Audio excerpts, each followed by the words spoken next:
Bonjour à tous et bienvenue dans ce nouveau vlog où aujourd'hui je vais vous raconter l'histoire de mes deux chats, comment je les ai rencontrés, comment on s'est rencontrés et voilà un petit peu leur histoire, l'histoire de leur vie. Donc je vais commencer avec Sensei qui est ici présente, je la tourne pour qu'elle vous voie, mais elle est un peu timide, non, pas envie. Sensei, c'est une femelle, donc elle s'appelle de son nom complet Sensei Yuki, qui est japonais, qui veut dire délicate neige. Voilà, Sensei est une femelle croisée siamoise, très câline, avec le caractère qui est dû aussi au siamois, parce qu'elle a un caractère un peu particulier. C'est pas un chat qu'on pourrait qualifier de sociable avec les gens, elle est vraiment attachée à moi. Et à mon conjoint aussi, j'ai vraiment été étonnée de comment elle l'a accepté parce qu'elle secoue, elle commence à montrer son caractère. Elle est vraiment pas forcément commode, pas forcément collante avec les gens, un petit peu difficile même parfois. Contrairement à Monsieur Keiji, ici présent, qui lui est vraiment un pot de colle avec tout le monde. Donc ce que je pourrais vous dire pour raconter ma rencontre avec cette belle demoiselle, je ne savais pas du tout qu'elle était croisée siamoise. En fait, quand je souhaitais avoir un chat dans ma vie à ce moment-là, parce que j'ai toujours vécu avec des chats et des animaux, j'ai recherché du coup sur des sites des annonces de chats à donner. Et donc je suis tombée sur l'annonce où la portée, donc Sensei et ses frères et sœurs étaient... Oh Donc je suis tombée sur cette annonce d'une personne qui, dont sa femelle avait eu une portée de chatons et souhaitait trouver des familles pour les donner. Et donc quand ils sont encore petits, ils n'ont pas encore leur couleur prédéfinie pour beaucoup. Donc Sensei était carrément toute blanche à ce moment-là, donc d'où le délicate neige, la traduction de son nom, parce que je pensais que c'était un chat qui était blanc. Ses yeux étaient déjà étonnamment extrêmement clairs. Je pense que je vous mettrai des photos aussi. Elle a des yeux, on ne sait pas si c'est un bleu ou un gris, c'est vraiment très clair. Et donc en fait, comment je l'ai choisi de cette portée? Donc sur l'annonce en fait, pour discuter avec la jeune fille, Monsieur Keiji qui veut faire son intéressant. Voilà. Ah mais du coup on ne voit plus. Je me recule, mais on ne le voit pas trop. On va faire comme ça. Sur l'annonce de la personne, en discutant un petit peu avec elle, elle m'expliquait qu'elle ne pouvait pas garder les bébés chats, qu'elle cherchait absolument et dans l'urgence des familles au plus tôt, parce que son père, donc elle vivait encore chez ses parents, avait projeté de faire euthanasie les chats s'ils ne trouvaient pas des familles, chose qu'il ne fallait pas me dire. Donc du coup j'ai choisi Sensei et je l'ai choisi au hasard parce que j'ai demandé le tigre de la portée.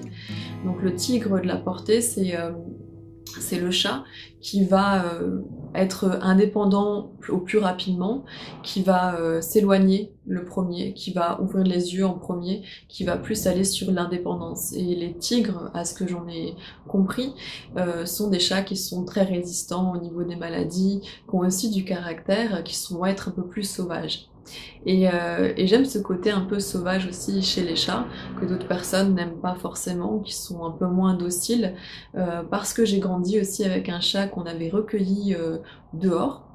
Et ce chat, on pensait qu'il était abandonné, donc on l'avait recueilli bébé, et en fait c'était un chat sauvage, donc issu d'une portée de chats sauvages qui vivaient dans la forêt. Donc elle avait un caractère vraiment très particulier, des réactions très particulières et vraiment typiques des félins, des animaux sauvages. Donc ouais, c'est quelque chose qui m'a suivie. Et par la suite aussi, j'avais récupéré une femelle qui était noire et blanche, pas comme Keiji, elle était toute noire avec les pattes blanches et une petite tache sous le cou. Je l'avais récupérée dans la rue, elle vivait avec des SDF et à l'époque c'était un mois de novembre et donc le SDF, il commençait à faire très froid, des températures vraiment polaires, et il m'a dit prenez-la parce qu'il va pas survivre. Donc je l'ai récupéré aussi ce chat-là, et au bout de 2 semaines, elle a commencé à montrer son vrai caractère, et elle était très dure. Elle agressait les gens, puis personne voulait venir chez moi. Elle m'agressait aussi, c'était vraiment une terreur, et ça a été beaucoup de travail, beaucoup de travail ensemble entre elle et moi pour arriver à se comprendre, se tolérer, s'accepter. Je voulais pas la mettre dehors, je voulais pas m'en séparer, et après, au bout de quelques années, enfin au bout de 1 an et quelques, elle a commencé à être très sociable, très collante, elle se promenait en laisse. Elle répondait aussi quand elle revenait, elle me suivait partout, et c'est un petit peu ce type de relation que j'ai eu avec Sensei dès le départ. C'est un chat qui m'a suivi partout, un chat aussi que dès le lendemain où je l'ai eu, elle a montré un problème de santé, elle était complètement déshydratée. De par le fait aussi qu'elle était complètement à part de la portée, et je pense aussi, je jette pas la pierre, mais la fille ne voulait pas non plus s'attacher au chaton, donc laisser la maman chat gérer un petit peu. Donc voilà, si elle avait observé, elle aurait peut-être vu que le chaton en question n'était pas prêt peut-être à partir dans une autre famille. Mais toujours est-il que voilà, il n'y a pas de hasard, et donc du coup j'ai pu l'emmener chez le vétérinaire. On a pensé aussi au début qu'elle était peut-être aveugle, parce qu'elle a les yeux très clairs, et elle a la pupille, donc l'intérieur de l'œil, la pupille rouge. Donc c'est très impressionnant quand les pupilles se dilatent quand il fait sombre, parce que l'intérieur de l'œil est rouge comme pour les albinos, et donc on pensait qu'elle était aveugle parce qu'elle rentrait en collision, j'allais dire, mais oui c'est un peu ça, elle se prenait des murs, des fenêtres, des choses comme ça au début, donc bon, moi, peu importe si qu'elle soit aveugle ou non, c'était pareil, j'allais la garder. Heureusement non, elle ne l'est pas, heureusement pour elle. Et ce petit bout du coup était très proche de moi dès le départ, voilà, un petit peu fofolle petite, un petit peu sauvage aussi. Elle a jamais aimé les vétérinaires, mais jamais. Elle rentre dans une fureur, elle se débat, etc. Elle est vraiment, elle accepte pas trop que les gens la touchent. Même moi, des fois, quand elle ne veut pas, elle me le fait vraiment comprendre. Elle crache, elle balance un coup de patte. Elle a ce caractère-là. C'est quand elle a décidé. Mais ouais, j'apprécie aussi son caractère. Ça me va aussi très bien. Et c'est une partie, mais à côté de ça, c'est vraiment ce que je l'appelle ma douceur. C'est vraiment une boule d'amour inconditionnel. Elle a ce côté où elle dégage vraiment beaucoup d'amour. Aussi, qui dit que c'est pas le moment de faire ta toilette, c'est pas très poli, hein? Non, je suis pas très poli. Elle a vraiment ce côté boule d'amour, alors que le petit jeune homme là, il est une boule de joie, et lui c'est l'euphorie, les bêtises, etc. Elle est vraiment dans la douceur, on sent que c'est un chat dans son caractère, dans son attitude très sensible. Donc elle va être très sensible aussi à mes émotions et à mon ressenti, et comment je me sens. Je sais que si elle est un peu plus sur la défensive ou un peu plus caractérielle, on va dire ça comme ça me montre tout de suite par l'effet miroir que faut peut-être que je regarde en moi, parce que c'est peut-être que moi je suis impactée, et souvent c'est le cas, il y a quelque chose qui dysfonctionne à ce moment-là. Donc cette petite puce me collait tout le temps, m'a suivi beaucoup, elle a voyagé beaucoup. C'est un chat qui se promène en laisse, qui adore pouvoir être à l'extérieur. Et elle a un comportement un peu du chat-chien, c'est-à-dire qu'elle va préférer, plutôt que d'être dans l'herbe ou autre, aller sentir les odeurs, explorer, avancer. Elle avance aussi aux ordres, il suffit de lui dire allez, et puis elle se met à avancer, à courir. Donc elle est très sociable avec les chiens, un peu moins avec les chats. Et donc, du coup au début je me suis demandé si elle se prenait pas un petit peu pour un chien, mais elle est en tout cas très sociable avec les chiens, un peu moins qu'avec les autres chats et les autres animaux, les autres humains. Voilà, qu'est-ce que je pourrais vous dire sur elle d'autre? Très petite, elle avait ce côté très attachant, où elle commençait à téter. Donc il y a quelques chats qui le font. Elle tétait dans mon cou, elle se mettait sur mon épaule, elle tétait dans mon cou, elle tétait mes cheveux, etc. Donc très vite je lui ai donné le doigt pour qu'elle puisse téter mon doigt, parce que ça pouvait faire mal aussi. Et elle avait ce réflexe là vraiment maternel avec moi. et elle me colle tout le temps. Elle est toujours en demande de grande affection, d'avoir beaucoup de câlins, et elle a ce rituel aussi de dormir dans mon bras et de venir se poser. Là aussi, il y a des différences de comportement, mais bon voilà, c'est Sensai. Et voilà, donc elle m'a suivi un peu partout, elle a voyagé, elle a pris la voiture, l'avion, elle s'est baladée aussi dans les rues en Californie, là où vit ma grande sœur. Elle est vraiment... en fait, elle s'en fiche, elle n'est pas attachée comme des chats à l'endroit où elle vit, mais elle est attachée à moi, et elle me fait pleinement confiance, et quand on l'emmène sur des endroits où même il y a d'autres chats, d'autres animaux, où eux c'est leur maison, ben elle, dès qu'elle arrive, elle fait la loi et elle veut rien savoir, et c'est elle qui gère tout, donc un peu ce côté petit chef et assez indépendante qui est assez marrant. Et pour vous parler de son âge, elle va avoir 11 ans. Donc ça fait 11 ans bientôt qu'elle est dans ma vie, puisque elle est née le 20 juin 2007 et elle est dans ma vie depuis le 5 août 2007. Donc voilà, ça va bientôt faire 11 ans qu'elle partage ma vie, une grande histoire d'amour entre elle et moi.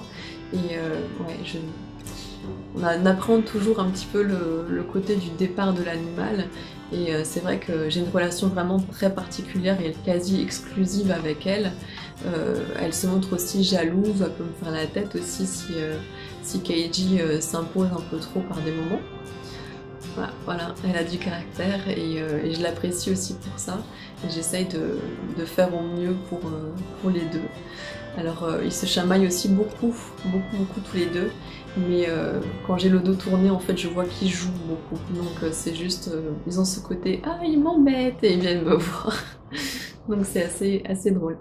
Voilà, donc je les aime tous les deux pareil, c'est un peu comme mes enfants, et c'est clair que voilà, j'ai beaucoup d'attention à leur apporter. Je fais attention à leurs besoins, à ce qu'ils ont envie, et j'essaye en tout cas au mieux d'être. Après, on a toujours la peur de est-ce qu'on fait bien les choses, est-ce qu'ils se sentent bien avec nous, est-ce que voilà, on essaye de faire au mieux pour leurs habitudes, mais voilà, en tout cas, je suis très reconnaissante et très en gratitude d'avoir ces deux animaux, ces deux bébés dans ma vie, qui sont vraiment porteurs de plein d'émotions, de plein d'amour, de plein de choses. Et c'est vrai que dans des moments peut-être un peu plus difficiles de ma vie, Sensei a toujours été là pour m'épauler, pour guider ou autre. Ils ressentent vraiment, comme je vous le disais dans l'autre vidéo, ils ressentent vraiment nos émotions.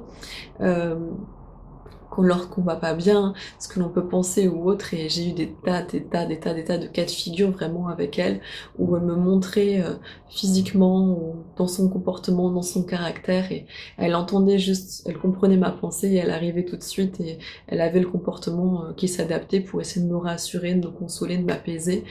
Et voilà, donc elle représente vraiment ce mot amour, et ce contact fort.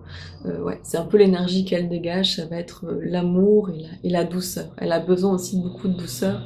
On peut pas trop l'enquiquiner, l'embêter, elle va pas jouer dans ce sens. Elle va être sensible à ça, elle va vraiment avoir besoin qu'on soit tout en douceur avec elle. Et ouais, qu'on lui montre vraiment avec le cœur grand ouvert. Et pour vous parler de Monsieur Keiji, donc je dis Monsieur Keiji, mais c'est Keiji tout court. Keiji veut dire heureux, c'est aussi un prénom japonais. Au début de sa vie, il s'appelait Iseo. Et je dis au début de sa vie parce que j'ai été famille d'accueil pour lui. Je vous l'ai dit dans une précédente vidéo, j'ai été bénévole dans les refuges pour chiens. Et quand je n'ai plus pu y aller, parce que quand je n'ai plus pu, c'est un peu bizarre, mais bon, c'est... Donc quand je ne pouvais plus y aller, via les contraintes de temps, etc., j'ai voulu aussi continuer ces actions et le faire différemment, et j'ai trouvé une association où je pouvais être famille d'accueil. Donc le but étant d'être famille d'accueil pour des chats, peu importe quoi. Ils peuvent être malades, ils peuvent être aveugles, etc. La seule chose que je ne souhaitais pas, c'est d'avoir un animal qui ait une maladie transmissible à un autre animal, parce que bon, j'avais Sensei et je ne voulais pas lui transmettre cette maladie. Et je me disais aussi que, parce qu'elle vivait seule avec moi, il n'y avait pas d'autre animal avec nous, et je me disais aussi que ça pouvait peut-être lui faire du bien aussi quand je m'absentais ou peu importe, qu'elle puisse se sociabiliser aussi à ce niveau-là. Donc ce rôle de famille d'accueil m'a beaucoup plu dans l'idée parce que je me sentais capable en tout cas de pouvoir être le trait d'union, comme je l'étais dans les refuges, de pouvoir être le trait d'union entre une histoire et une autre, les futurs adoptants, les futures familles, et d'être justement ce trait d'union qui pouvait aider l'animal à se rétablir, à lui apporter de l'attention, les soins, etc., de la bienveillance entre deux pour opérer cette transition. Et ouais, ça me faisait en tout cas beaucoup de bien à l'esprit d'avoir cette pensée. Donc je me suis mis à exécution et j'ai cherché les associations correspondantes et je suis tombée sur une association que j'ai beaucoup appréciée qui s'appelle Respectons. Donc je vous mets le lien de leur site internet dans la barre d'infos, vous pouvez aussi les trouver sur Facebook, donc je vous mettrai tous les liens en bas. C'est une association qui opère sur différents endroits, différentes régions de France. Une association où j'ai trouvé que leurs actions, comme leur président ou autres, ce sont des personnes qui sont vraiment engagées et on le ressent dans leur démarche et dans leur façon de faire pour vraiment le bien-être animal. Il n'y a pas une notion de business derrière, c'est vraiment un peu un combat pour eux de sortir des animaux de la rue, de maltraitance, etc. et de pouvoir ensuite leur retrouver, leur redonner confiance et qu'ils puissent ensuite trouver une autre famille aimante derrière. Donc j'ai contacté cette association et je me suis portée donc volontaire en tant que famille d'accueil pour pouvoir accueillir un chat. Donc on est venu voir chez moi comment c'était, Sensei aussi, etc. Et un jour on m'a appelé pour me confier 2 bébés chats, 2 chatons. J'ai été contente, en même temps étonnée que ce soit des chatons, mais je dis bon ok pourquoi pas. Et donc ce sont des chats qui venaient de la rue, des chats qui pullulaient un peu partout et donc ils ont attrapé la maman, récupéré les bébés et essayer de placer un petit peu tout le monde pour pouvoir leur trouver des familles. Et donc ma rencontre s'est faite un peu après la mi-mai en 2013, parce qu'il est né en mars, le 28 mars 2013, et donc j'ai rencontré, donc à l'époque il s'appelait ICO, et sa petite sœur Iris. C'était vraiment des tout petits bébés chatons, ils tenaient chacun dans ma main et c'était vraiment une expérience particulière. KG a soif. Voilà, je suis revenue. Donc pour le bruit que vous entendez derrière, du coup je vous le dis tout de suite, c'est une des habitudes de KG. C'est que dès qu'il a soif, il va à l'évier, peu importe lequel, et il fout le bordel, quitte à aller jeter des trucs dedans pour que j'aille lui ouvrir le robinet. Il ne veut pas boire autrement que comme ça. Voilà, donc je suis un peu son esclave entre guillemets pour lui servir à boire. Donc je reprends, donc je vais vous expliquer que du coup j'avais fait la connaissance donc, de ICO, c'était son nom à l'époque, et de sa petite sœur qui s'appelait Iris. Donc on me les a confiés, je surveille en même temps, on me les a confiés en tant que famille d'accueil, et la transition du coup avec Sensei a été un petit peu délicate et difficile au départ, même si c'était des bébés, elle avait du mal à les accepter, parce que je portais mon attention plus sur les 2 petits, parce que pour des chatons, beaucoup de gens veulent adopter des chatons, mais les chatons ça demande vraiment une attention de tout instant, ils peuvent très vite déclarer une diarrhée, déclarer une fièvre, et ça peut être fatal en très peu de temps. Voilà, donc je vous mets également des photos de Keiji dans les premiers temps à son arrivée pour montrer comme il était tout petit. Et voilà, donc il montrait déjà son caractère aussi, c'était un petit chenapan comme je l'appelle aussi. Il faisait que des bêtises, il embêtait sa petite sœur ou alors de sa toute petite taille, il venait voler la nourriture de taille énorme qui était vraiment plus gros que lui et il partait avec. Il sautait sur Sensei, donc il se mettait en hauteur et il attendait qu'elle passe et c'était ah Banzai, il lui sautait dessus et forcément elle râlait tout ce qu'elle pouvait, mais voilà, ça a toujours été une barre de rire ce petit joujou, et il faisait que des bêtises, vraiment que des bêtises. Et ouais, dans les chatons de façon en général c'est ça, hein, c'est vous dormez pas trop pendant les premiers temps, ils sont plus éveillés aussi la nuit, ils font n'importe quoi, ils ont aussi ce petit côté un peu narcoleptique, c'est un petit peu difficile à dire, où ils sont en train de jouer et puis ils piquent du nez et puis ils commencent à s'endormir, donc c'est un petit peu ça. Mais voilà, c'est aussi beaucoup de bonheur, mais c'est vrai que les premiers temps c'est pas très reposant d'avoir des chatons, il faut toujours être derrière, et on pense qu'ils vont pas grimper aussi haut, qu'ils vont pas accéder à tel et tel objet, et si, ils y accèdent. Et puis il a aussi ce côté où il a toujours aimé faire le ménage. Donc faire le ménage dans le sens monter sur des endroits, et commencer à pousser avec la patte, comme il le fait sur le rebord de l'évier, comme il veut boire quelque chose, il pousse et hop, il fait tomber, et puis il continue. Donc voilà, il me fait le ménage, mais bon, c'est ça aussi, vivre avec des animaux, ça fait partie des choses et on fait en conséquence, et je le prends pas du tout mal, voilà, j'agis en conséquence pour cela. Et vous allez me dire du coup, bah oui, mais du coup, est-ce que je suis toujours sa famille d'accueil? Non, je suis devenue adoptante de Keiji. Pourquoi et comment? Je vous l'expliquais dans l'autre vidéo quand je parlais des animaux de compagnie, et je pense que je vais peut-être plus m'exprimer sur le sujet, mais avec Keiji, je me suis toujours comportée, et avec sa petite sœur aussi, comme famille de transition. Ce que j'apprécie aussi sur cette association Respectons, c'est qu'ils sont vraiment à l'écoute des familles d'accueil, dans le sens ils vous font confiance. Ils sont pas nés de la dernière pluie, ils ont beaucoup d'expérience avec les humains et les animaux, et ils voient vraiment votre capacité à cerner les gens, et si vous êtes vraiment conscient et prévenant et attentif sur le bonheur de l'animal futur. Donc vous avez aussi votre mot à dire sur les futurs adoptants, les potentiels adoptants, les gens qui se présentent et viennent voir l'animal. Vous pouvez dire je le sens ou je le sens pas. Et donc pour Keiji, il était juste adorable, hein, c'était un petit foufou, mais vraiment très adorable.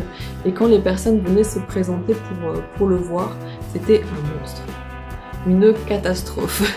On pouvait plus l'arrêter, c'était vraiment... bon ben, décidément il ne voulait pas. Et il y a eu une personne, un couple, donc il a accroché avec le monsieur, vraiment bien, et je sentais vraiment bien ce couple, donc j'ai donné mon accord, mais à savoir aussi que pour l'association, et je pense qu'ils n'ont pas tort, et ça parle avec leur expérience, vous pouvez pas adopter juste un bébé chat comme ça. Ils attendent de vous que soit vous les preniez par deux pour pouvoir avoir un contact sociable, pour qu'ils ne s'ennuient pas, etc. Soit vous avez déjà un animal, parce que pour un chaton, c'est vrai que c'est préférable qu'il ait vraiment un contact avec quelqu'un de son espèce qui puisse prendre le relais, et aussi, ou, on va dire les deux, un humain qui est plus présent à domicile, qui va pouvoir vraiment porter attention. Un chaton, c'est ça. Et donc, ils n'avaient pas d'autres animaux, et ils travaillaient tous les deux énormément. Donc ils étaient très peu présents à domicile, donc forcément, c'était pas les critères que demande cette association.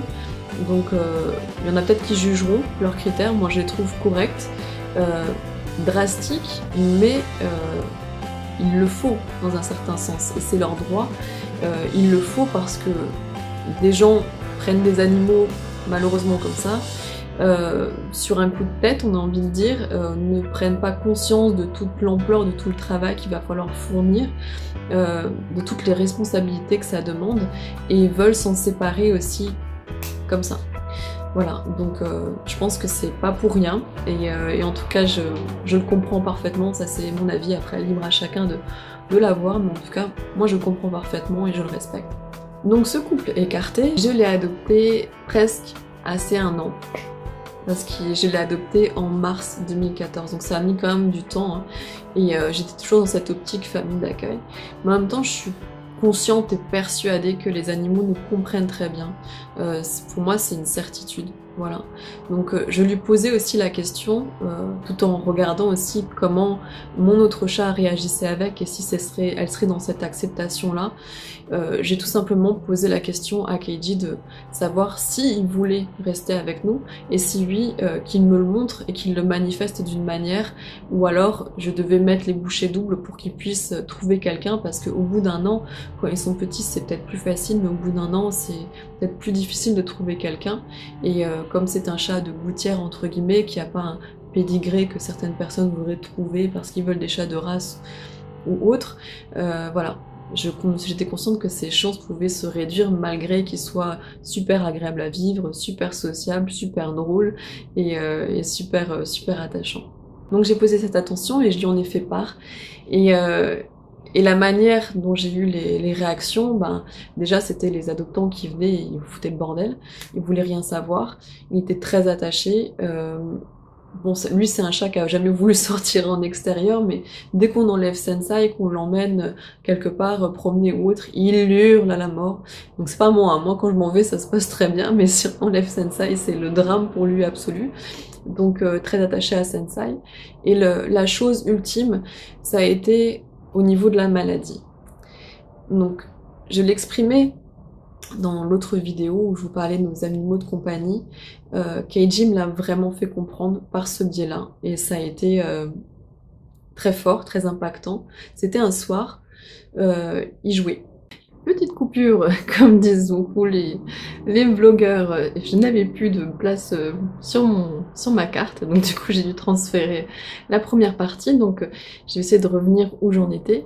Mais avant, oui, m'est revenu en mémoire aussi quelque chose concernant Sensai. Au début, je vous disais, je ne savais pas quelle couleur elle serait, pour moi elle serait toute blanche, parce que la maman de Sensai était une femelle de gouttière, comme Keiji. Elle était grise et blanche, avec des yeux jaunes, donc voilà, on en déduit qu'elle a beaucoup pris du papa.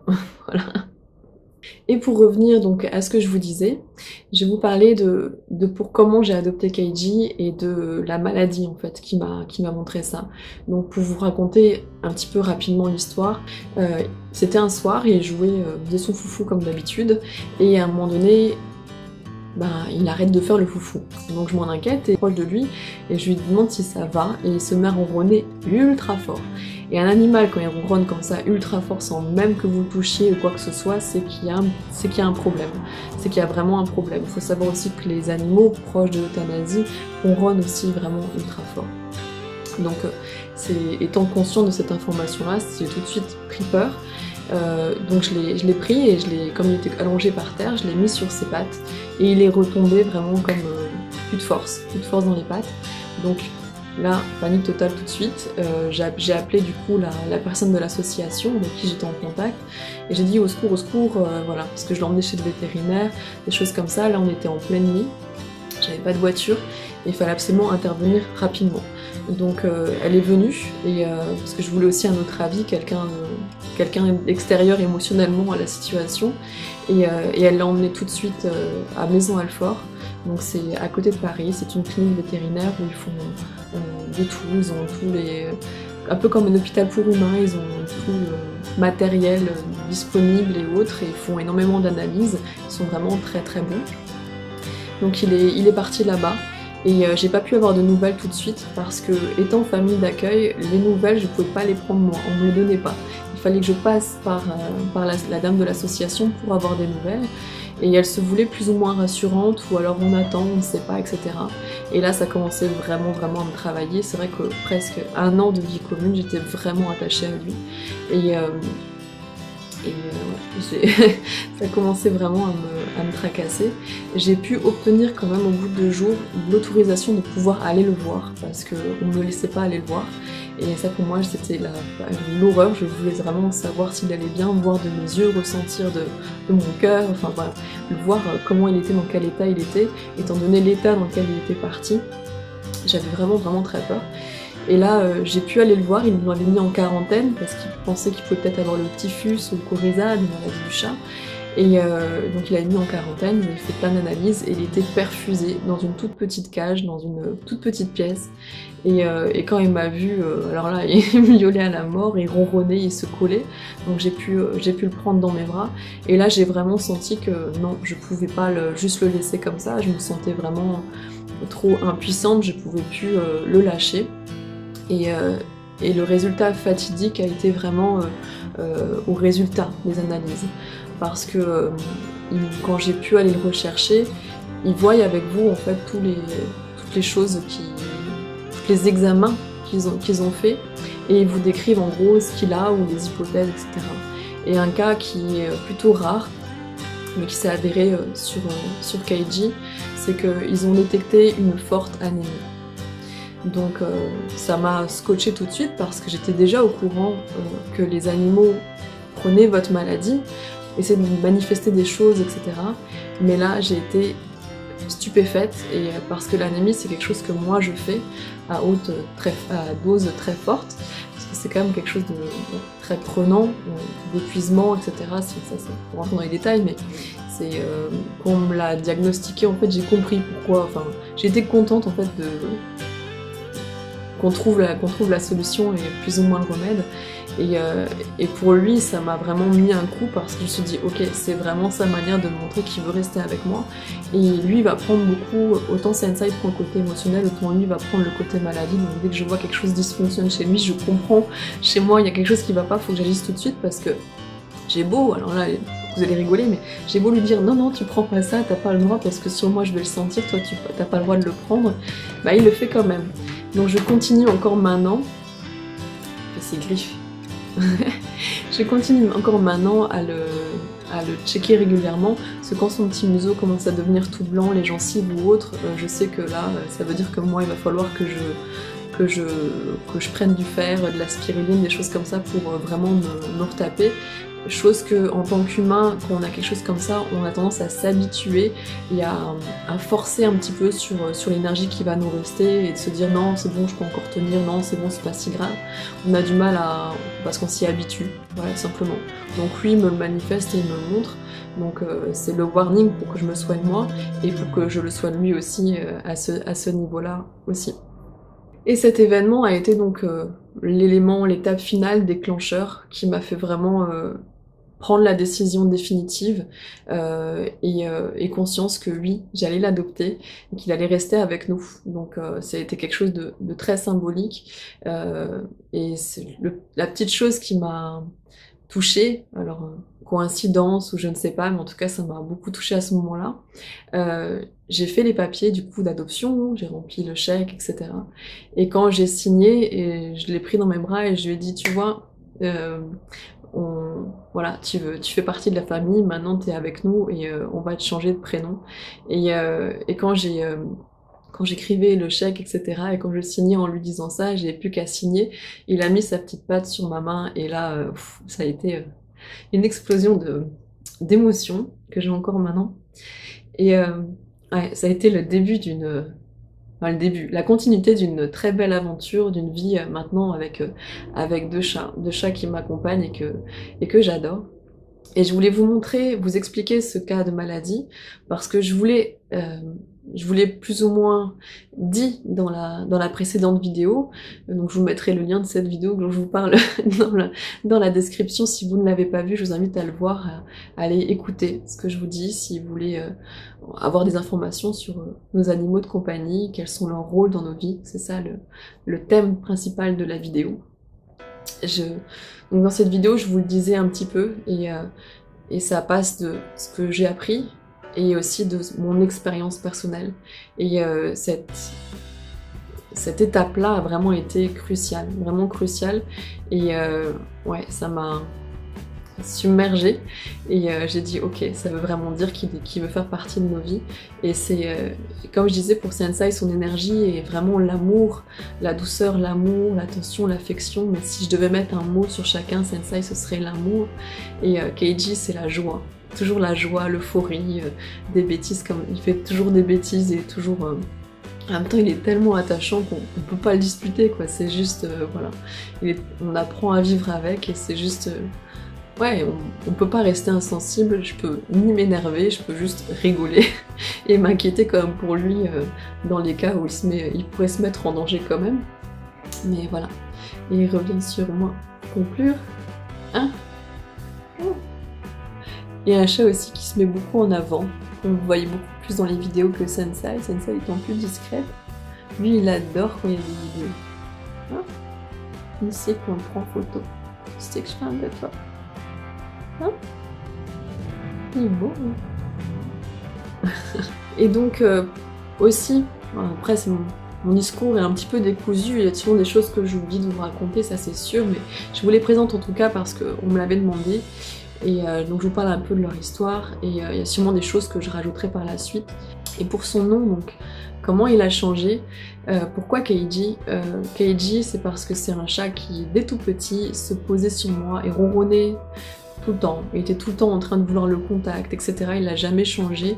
Il aimait tout le monde, c'est un peu cette joie de vivre, cette innocence, cette explosion comme ça, on s'en fout, tout va bien. Et c'est vraiment ce qui le caractérisait. Et au départ, j'avais opté pour Batman, à cause de son petit masque. Voilà, petite tête de Batman. Et il a une prestance, il a toujours eu cette prestance avec ses yeux en amande. Il fait très beau gosse, très monsieur, très beau gosse. Et donc du coup je voulais l'appeler Batman et j'ai changé d'idée parce que je suis persuadée aussi que les noms que l'on donne aux animaux les influencent au niveau de leur caractère. Comme pour nous humains, il peut y avoir des corrélations, je suis persuadée que ça les influence.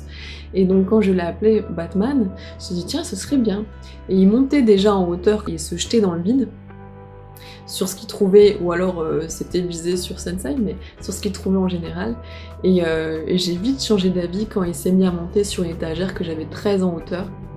Et là il s'est jeté dans le vide et il s'est cogné sur un meuble en bas et il s'est cassé un croc.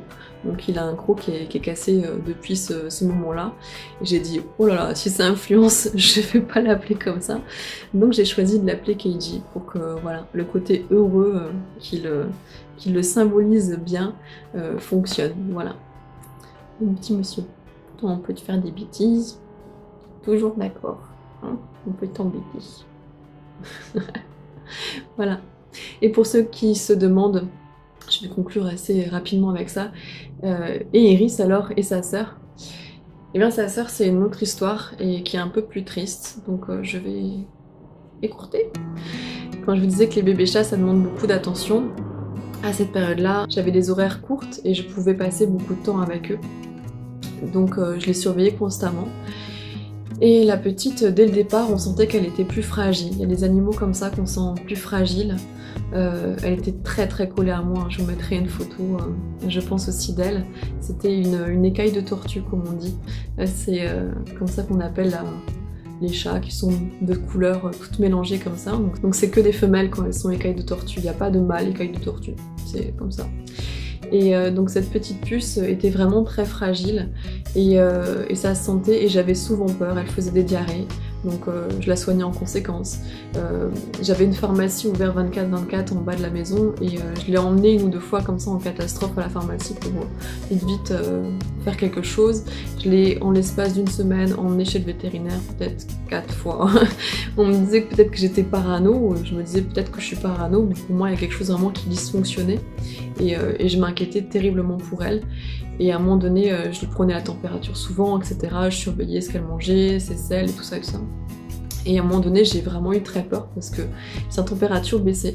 Et non, je la mettais contre moi tout le temps et j'essayais de la réchauffer au maximum. Et pour moi, à un moment donné, j'ai eu peur. Je me suis dit, oh là là. Donc une énième fois, j'ai pris le chaton et je suis partie au vétérinaire donc, de l'association. Et quand je l'ai amené, j'imaginais aussi qu'on allait me dire oh, vous êtes parano, c'est rien, machin, c'est normal. Et en fait, mon sang a fait un tour quand on m'a dit son diagnostic vital est engagé. Et là aussi, je risque de partir en pleurs, donc je vais écourter.